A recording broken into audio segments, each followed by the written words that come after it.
My favorite thing. All right. Nice. Cool. So anyone have any thoughts on these UVs? Wrong. Whoa. Holy crap, that's trippy. Whoa. All right. So based on this render, it looks like the UVs on the bottle themselves aren't too bad. There's like a little bit of pulling up here. I'd be inclined to say, yeah, I don't know. I'll look at my final sec. But like up here, you can see that there's a lot of like the UV texture is repeating, and that's probably, if I were to guess, I would say that this geometry was added after the model was UV'd, with perhaps like a bridge or something similar. Because that'll usually do this kind of thing to the UVs. And then like up here, there's a little bit of stretching. It looks like this might have been extruded in, again, after the UVs were created. So if I take this Maya file, look at this, ooh, nice. Interesting. Oh, okay. All right, so I'm going to apply,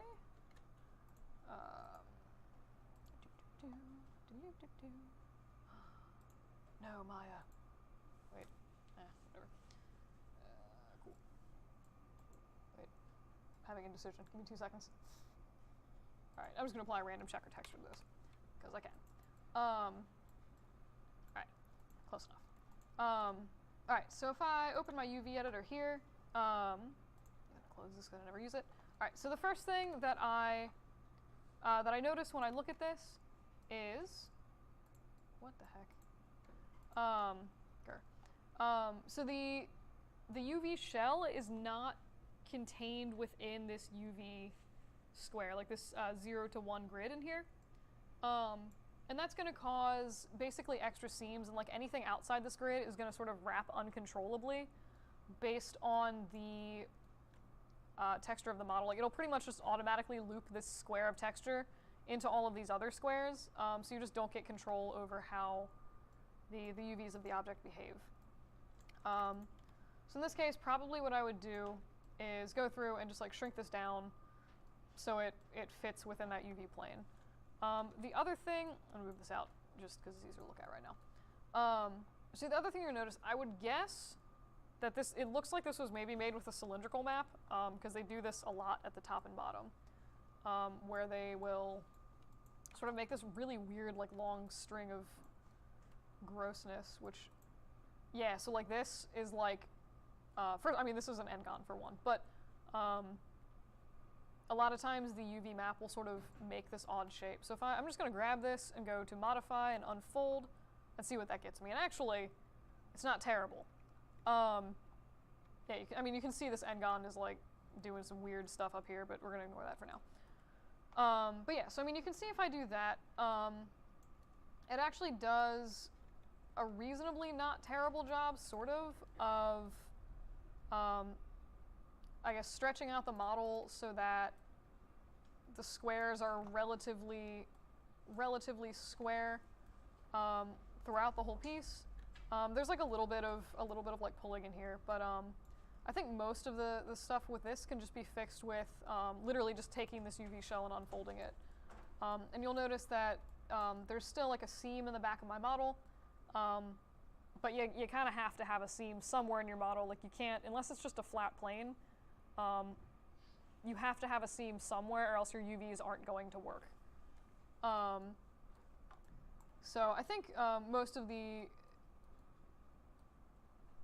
stuff on the top needs like a little bit of geometry fixing before the UVs can be super much more a thing. And then up here, it actually looks like most of the faces on this thing are separate shells. Yeah, there's like cuts on every face here, it almost looks like. So what I'd probably do, first I'm just gonna check in here. It looks like, wait, no. What? So there's also, it looks like a few geometry issues down here. And I think it's just, oops. Perhaps, there we go. I think what's actually happening is all of these vertices here might be not connected. It looks like if I go through and attach these back together, it actually fixes those issues. So maybe. No, there's still weird stuff going on here. But anyway, so I'm just gonna try to UV this and see what happens. So I'm gonna go to UV, and I'm just gonna automatic map this. Ooh, this is gonna be fun. And actually, oh, I see. Okay. All right, cool. So apparently a lot of this geometry is actually separate. If this ever happens to you, or you ever have to like cut your object in half, what you can do, and I think I explained this in one of my videos somewhere, if you go to Edit Mesh and use the Merge tool, it'll pull up this little distance threshold thingamabobber. Basically what the Merge tool does is it acts like, it performs a number of merge to center commands based on how close the vertices are. So if the vertices are within this distance threshold, it's going to merge them all to center. So if I scrub through, you can see that as I make this threshold higher, it's starting to attach some of the vertexes together. You can do some really weird stuff, like if you set this like 10 or something, it'll usually like join your entire model together, something ridiculous. But for now, I think that's probably okay. It looks like there's also some geometry on the inside of this. So I'm just gonna get rid of that. Okay, cool. So it looks like this is more or less, wait, okay.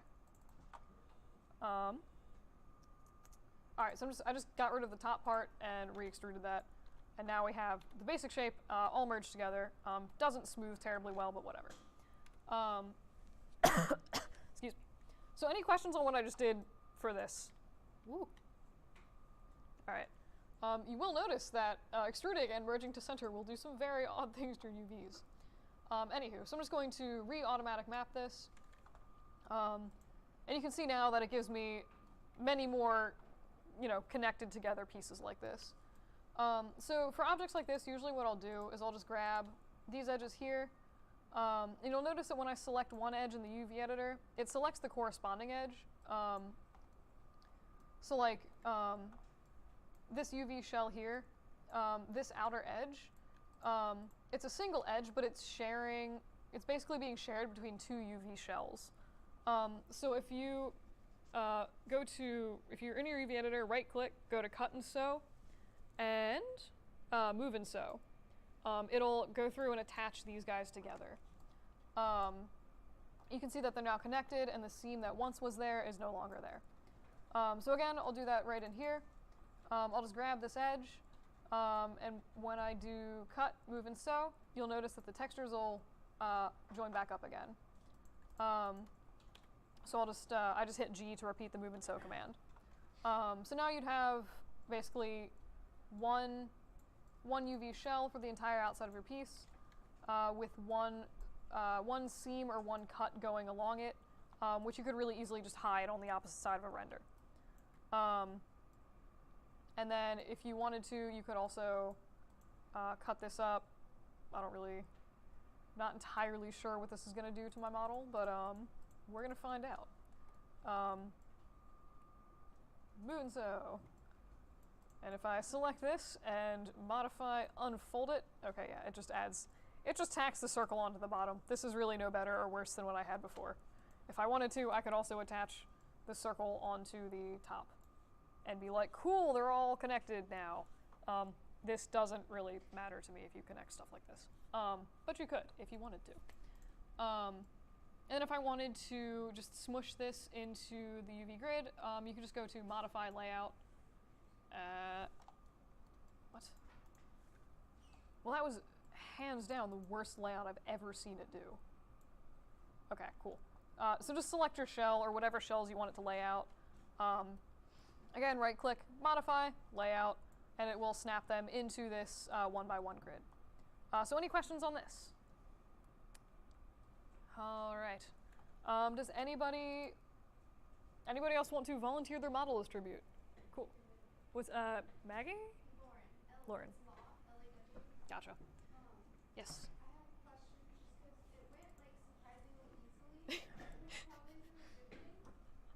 If anything goes easily in Maya, it's a good thing. All right, yeah. So fluids. Okay, yeah. So I mean, I look at the renders. I still think this is a cool object. I don't notice off the top of my head anything like too ridiculous with the UVs. It looks like there might be a little bit of like pulling over here, perhaps over here. And I can't tell. It looks like there might be a seam here, but that might just be a reflection. Also, I really like the way UV textures look on everything. It just like makes everything trippy and amazing. All right, so. Yes, okay, so if I go through, I'm just gonna break this connection and map into checker texture. Anyway. Cool. Aha. Example of the janky ground planes I do all of the time. Alright, I reject you. Alright, so I'm just gonna toggle that on the 6. So yeah, so the first thing I notice, I think this was one of those cases where like because of the shape of the object, like it's a lot easier to sort of hide UV things with it. All right, cool. So if I look at this texture, so the first thing I notice is that this shell is again not in the UV plane. So it goes out of this like 1x1 grid.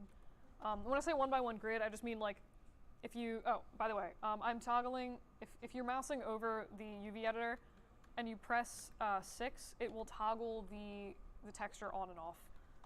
A lot of times I'll turn it off because I find it really hard to look at. But yeah, so to fix that, you can just select both of the shells, go to Modify, and Layout. And this is an example of it doing a terrible job. It's literally not using half of the space here. But anywho. So the next thing I notice is it does look like there is like some sort of pulling and stretching here on these sides. And I think it looks like this was perhaps just a single planar map that was done on this. Would be my guess based on the shape. But basically there's overlapping UVs. Like if you look in here and you select this edge, this whole thing has sort of been compressed down like this. So I think what would make sense in this case is to, it should be, I think, a relatively simple fix. If I actually just select the edge, say maybe on the inside of this model, I just double click to select the whole thing, go to Cut and Sew, Cut. Now if I take this shell, I'll grab this one too, and if I do a Modify Unfold, yeah, sweet, it worked. I get really excited when Maya actually does what I want and expect. Sort of, more or less, kind of. It actually, alright, cool.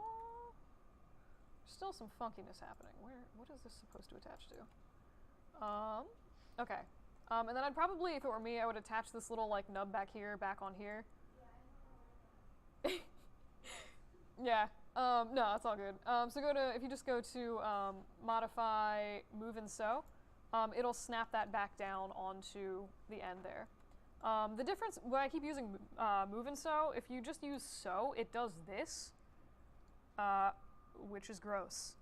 This is just like stretching the crap out of your UVs, and like for the most part, Move and Sew I think is a far more helpful tool.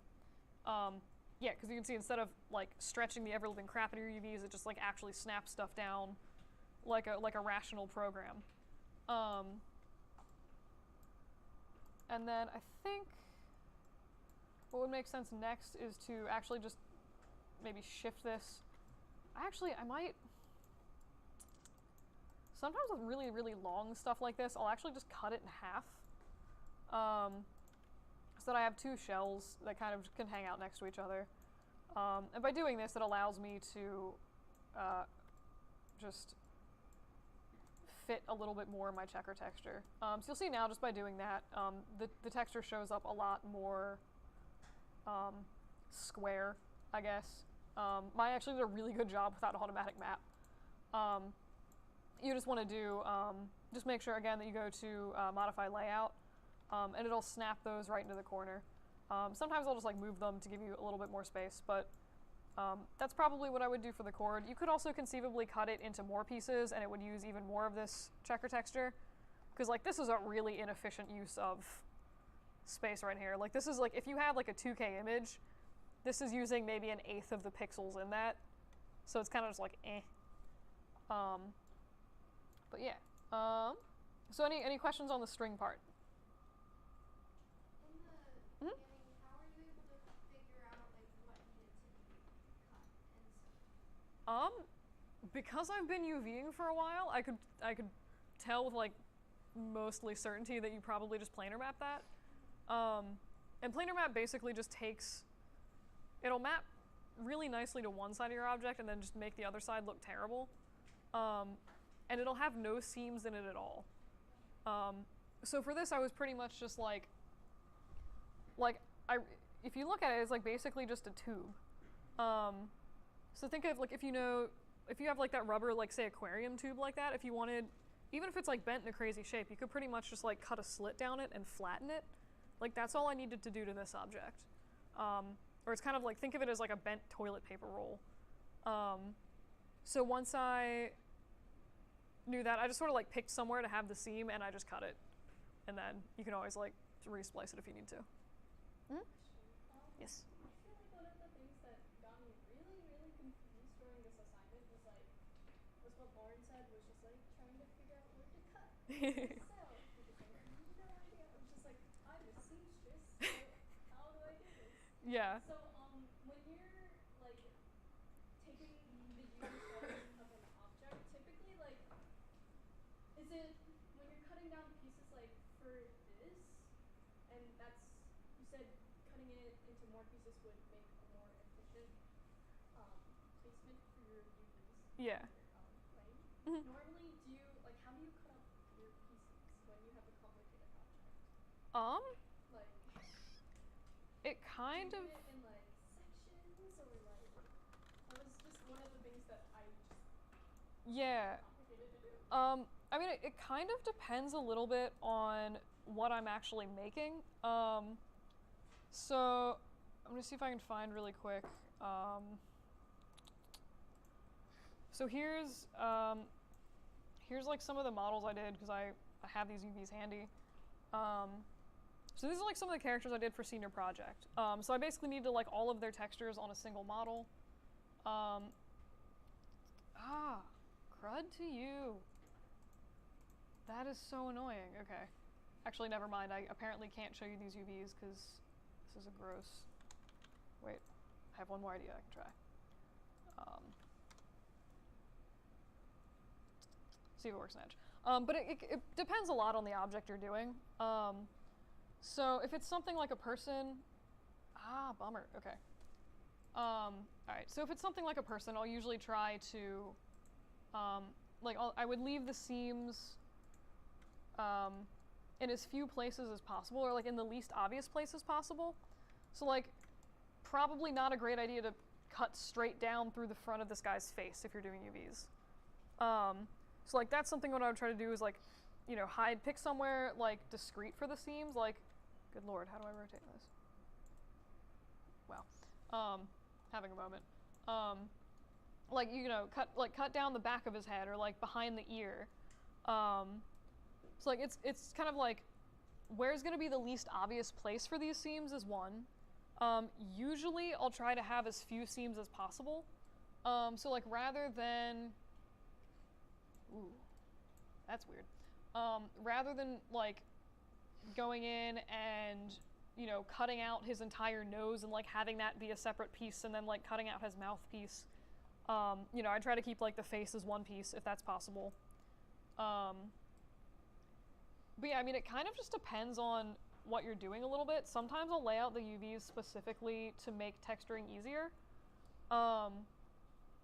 Like, every once in a while, you said you did, like, you did sewing? Is that?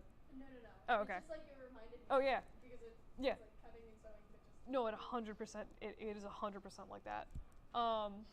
But like sometimes, depending on the textures I need, I would like maybe seam down here so I could have like this, like an easier way to make this little line in the pants. Again, it just sort of depends on what you need. I might. I'll go through a few more examples, I think, and then if you still have questions, let me know. Yeah. But yeah, if you do still have questions, just stop me and I'll totally go over them because UVing is important. But yeah, so I mean, in this case, like for this particular object, it probably would be better to have like this entire piece connected together because if you cut it here, you are going to have a seam that you're going to have to play with. Like you're going to have to make sure that this doesn't show up in your textures when you render. On the other hand, this is like one of those weird models where like, again, this is using so little of the UV space where like if this is the only thing in this texture file, you're only using like 1/8 of your texture file, and that's going to be like a large file that you're going to have to get the resolution you need, if that makes sense. So like if you zoom in on this, I mean, this is like only using a very, very small piece. So like where is this actually on my model? So like if I go in and I'm looking at this, and here's my awesome checker texture, which I'm actually going to 5 seconds. All right, I'm actually gonna make this. All right, I just made my checker texture a little denser. I'll show you how to do that later today. But yeah, so like if I grab this here,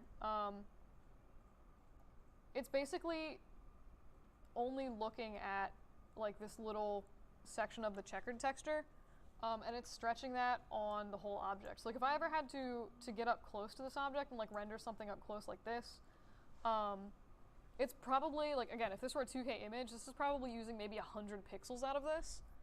So it's going to be stretching this maybe 100 pixel area to, if this is like a 1920 by 1080, this is going to be like 700 or 800 pixels of that in length, right? So it's going to be like pretty pixelated.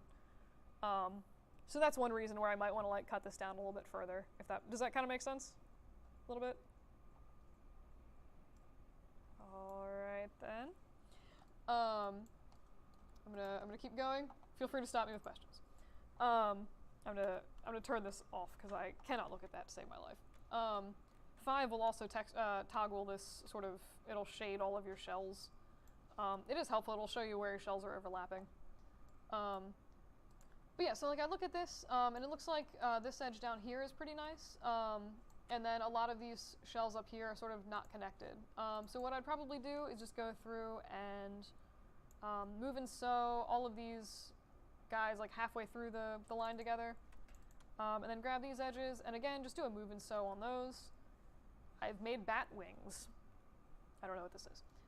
Really weird looking is what it is. But, and then just sort of keep going through and stitching things together and, yay, buttons. And then you have this, and you'll notice that it didn't do a super great job. Like there's a bunch of stretching up here. You have like a nice grid, and then it gets whatever the heck that is. So I'll just grab this shell, go to modify and unfold, and then it actually did. That's a pretty solid unfolding job. You'll notice that the texture is now pretty much square all the way around. And for the most part, I only have like 1 or 2 major seams in this object. It probably would make sense to like cut this apart. Cut and sew, cut.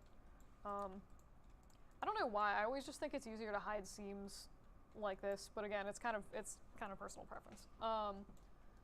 So that's probably what I would do for that area. And then this here, so it looks like it was also done with a planar map.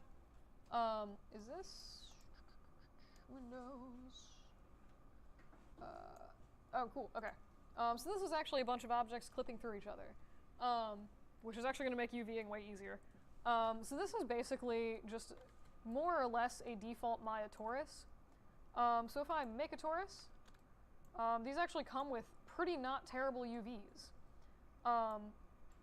So if I assign this the UV checker texture, you'll notice that there is, so there's only one seam here along this line, and then there's just one other seam in the center. So if we can recreate that with this torus, it'll give us pretty good UVs. Because you'll notice, I mean, these look for the most part like pretty good for default Maya UVs. Toruses do a good thing of hiding seams. So again, I'll just try to recreate that a little bit. So if I'll just kind of grab one of these edges randomly, maybe this guy here, and I will cut that. Now if I modify and unfold this, it does whatever the heck this is. And that is because I did not cut, I cut like down here, but I didn't cut inside this circle. So if I go through and I cut this, grab the shell, and unfold it again, it gives me something much straighter and less gross looking than before. It's not exactly what the default torus was, but it's certainly like this is what I would call like good UVs. The seams are relatively hidden, and then the checker texture is like pretty consistent throughout in terms of size, and it's going like more or less straight around. It's not like curving super crazy. So any questions on that? Good. This is more or less the same thing, except it's only half a torus. So I'm just I'll cut like the bottom piece of this and then just see what happens if I unfold it. And you can see it does pretty decent things on the outside.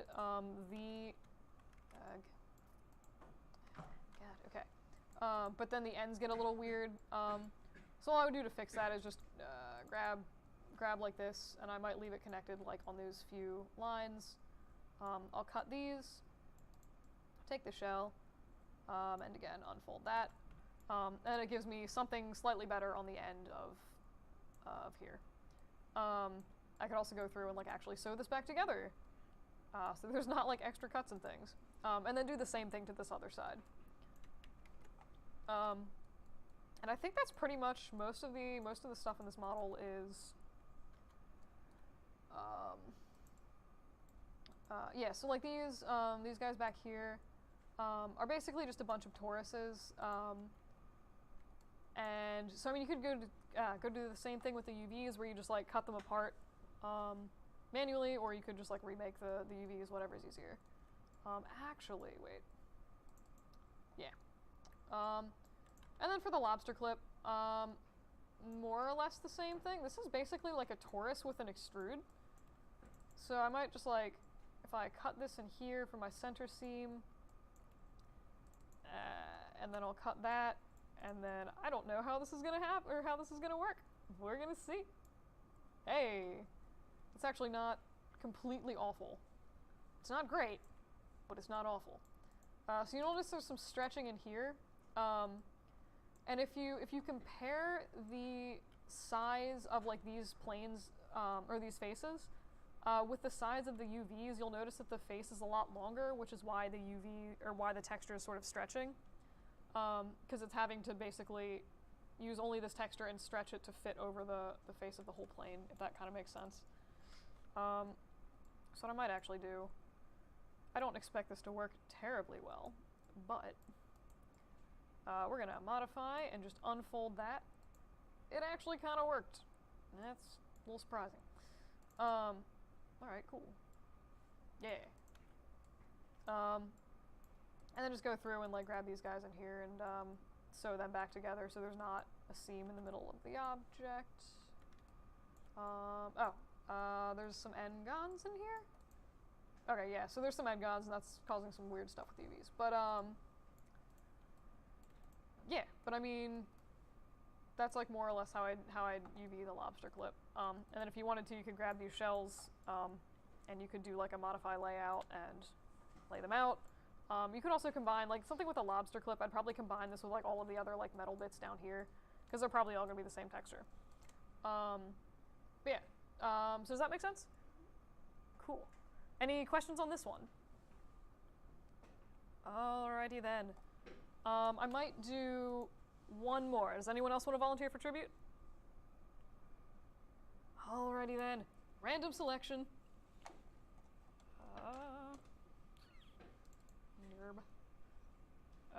is this? This is...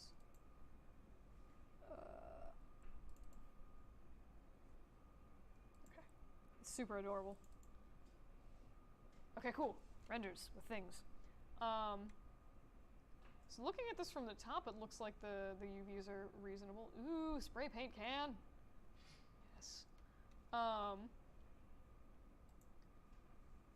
Unrelated side note, I'm now reminiscing about the times when I used to do spray paint art, which never worked well, but was fun. But yeah, so I'm looking at this and like the UVs look pretty good. I don't notice, there's like maybe a little bit of warping in here, but that's kind of expected for areas like this.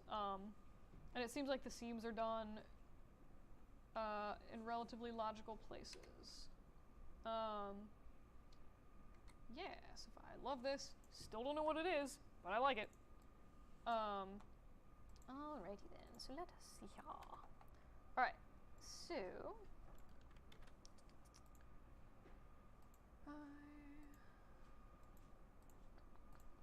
check out texture. Boom. Alright, so... I think... so the first thing I noticed with this is that the UVs are all overlapping each other, which isn't necessarily a bad thing all the time. So like if we go to and we like look at close some stuff real quick. Oh god. I do things for like 2 minutes in this class, and then I have like 80 internet tabs open. So like if you look at a lot of spray paint cans, like this Krylon can, this is not a real spray paint can. Anyway, sorry, this is apparently a prop spray paint can, and I'm like, just get a spray paint can. Anyway, sorry. There's like textures in here. It's like, it looks like paper mache if you can see the thing well enough. Anyway, but you'll notice on this theoretically real spray paint can, a lot of times it'll be like the whole top part will be metal, this cap will be plastic, and then there's like some kind of like coating applied. I think it's just like a kind of wrapper, like a shrink wrap wrapper that's like applied to the center part. So I think I would probably try to replicate that in the UVs. And the way that they're laid out now, it would make it really hard. Like if I wanted to apply a texture map to this, because the UVs are overlapping, I basically wouldn't be able to map different textures onto certain parts of this. So like if I twist my arm, I'm going to see if I can find a file texture really quick and just throw that in here. Something like an actual image on it. No. Actually, no, it's still bad. Alright, 5 seconds. I know I have things.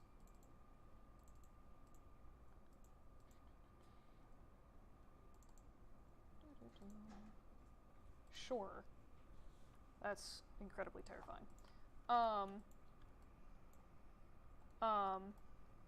Alright, so you'll notice, so like if I have this texture guy on here, I'll press 6 to toggle the texture on and off. You can see it stretches fantastically when I put it in there. So right now, like the texture on, say, this label area doesn't look too bad, but the texture on like the bottom of the can, like down here where this should be metal, there's basically no way for me to make this metal because it's overlapping on the existing texture, if that makes sense. So the only way to really modify the way this turns up would be to like shrink these down and basically make everything not overlapping. So like if I'll just grab all of the shells, go to modify layout, and then Maya should pack them into the space so that they're not overlapping. This actually isn't a terrible pack. Sometimes it does really dumb stuff where it's like, half the screen is empty, but anyway. So now I would be able to at least make this a separate texture if I wanted to. I could like go into Photoshop and be like, okay, this part doesn't have texture, and like here's my label part here. So I think what I would also do, since this metal part is, if you look at the UVs for it, you'll notice that they're really nice and like pretty square in the way that they're laid out. So they should stitch together relatively nicely. The first thing I'll do is I'll just grab this little hole. I'll just sew that shut out of I guess principle. But I'll just go through really quick and grab these edges in here. And I'll just go to cut and sew, move and sew, and stitch those together. Which should... What? UV shell. Oh, okay, cool. I see, that's what's putting them. Ah, I see. Okay, cool. Okay, cool. Yeah, so there's like a really indented piece of the model which I didn't cut or sew together. So actually, when I look at this, it looks like there might be some funkiness going on here. So if I grab, so I grab this shell here, and come on, where are you? Yeah, so we get, like, if you look on this side, you'll get some texture pulling in here. And this should be fixable really easily if I just grab this edge here, and cut it. So what's basically happening is this one edge isn't cut, so it's forcing all of the UVs, which are otherwise like pretty straight and nice looking, it's forcing them to sort of bend and become round in this area. So if I grab this shell and unfold that, it becomes circular, but it's the texture, you can see the texture stretching is gone. So if I go back in, I will grab this edge here, and then I'm just going to go through and kind of grab all of these edges at once and do one super brazen move and sew, which is either going to be awesome or break everything.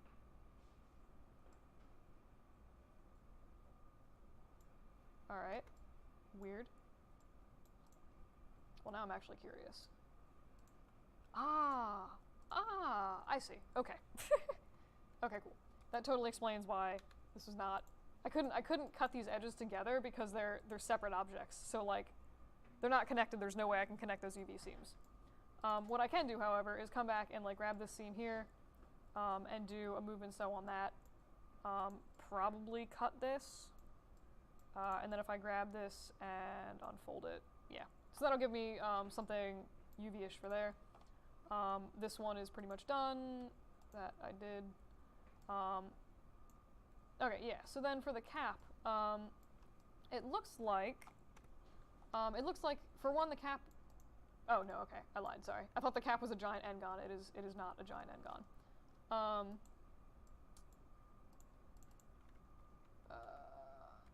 But, oh, I see, maybe, okay. Okay, so it's like a geometry in a geometry. So I'm just gonna move and sew that, grab this shell and unfold it, and that gives me something kind of circular-ish, and I might actually just scale that in. So that would give me something. So I think this is a good example of just like the UV seams, like they were laid out well, but like the seams could be optimized a little bit better, or like things could be spliced together so there were fewer pieces everywhere. Let's see, what is this? Oh, that's the top bit. Okay. Yeah, so like I might just go through and like, ooh, hello. Like, grab perhaps this edge. I'll just deselect that edge and do cut and sew, move and sew.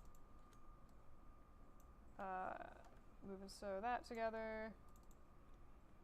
Just kind of clicking things and seeing what happens. So my goal is basically just to get as few UV seams as possible. Okay, cool. Clearly I did not cut this edge. So you can see, like, because this one edge is sewed together, it's pretty much forced the entire thing to wrap around really crazy. So I'm just going to cut that, grab the shell again, and unfold. And now I have some UVs that look like something. Part of the texture stretching on this is honestly just because the texture is also super compressed, but I could go back and, like, you know, tweak the shape of this if I needed to. And then it'd probably not be terrible to like stitch this on, but eh. But yeah. So I think that pretty much actually does most of the paint can. So if these were, since they were actually separate objects, if they were just like broken up into separate objects, you could just apply separate textures to these. Like you could grab all of the metal parts, go to layout, and it should pack like all of these metal parts into the Maya UV plane so that they would be texturable. This is incidentally one of those instances where it's probably not a terrible idea to like come back up and just do a little manual cleanup on this. Like make these guys a little bigger, maybe just like make them in a straight line. Come in and just be like, cool, more efficient use of space. Yay. Because again, the Maya does not always lay out these textures very well. But yeah, so any questions on that? Alrighty then. Are there any other questions on any other stuff we've done before, like Maya, NURBS, UVs, anything like that, before we continue on to other greater and grander things?